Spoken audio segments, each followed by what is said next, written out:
তুমি এখন আর আমাকে আগের মতো ভালোই বাসো না। না না সোনা, আমি তোমাকেই ভালোবাসি। না, তুমি এখন আমাকে আর আগের মতো ভালোবাসো না। না রে বাবা, আমি তোমাকেই ভালোবাসি। আমি কি করে বুঝবো? কেন?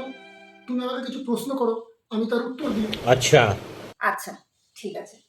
ধরো আমি তোমার জন্য বিরিয়ানি বানালাম, আর পাশের বাড়ির বৌদি তোমার জন্য খিচুড়ি বানালো। তাহলে তুমি কোনটা খাবে? আমি খিচুড়ি খাবো। কেন? না না, তুমি ব্যাপারটা বোঝার চেষ্টা করো। আমি তোমাকেই ভালোবাসি, কিন্তু আমি খিচুড়ি পছন্দ করি। আচ্ছা, ঠিক আছে। এবার আমি তোমার জন্য খিচুড়ি বানালাম, আর পাশের বাড়ি তোমার জন্য বিরিয়ানি বানালো। তাহলে তুমি এবার কোনটা খাবে? আমি বিরিয়ানি খাবো। কেন? আরে বাবা, তুমি ব্যাপারটা বোঝার চেষ্টা করো।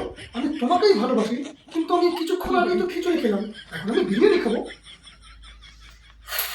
ঠিক আছে, এবার আমি তোমার জন্য বিরিয়ানিও বানালাম, খিচুড়িও বানালাম। এবার তুমি কোনটা খাবে? এবার আমি কিছুই খাবো না। কেন?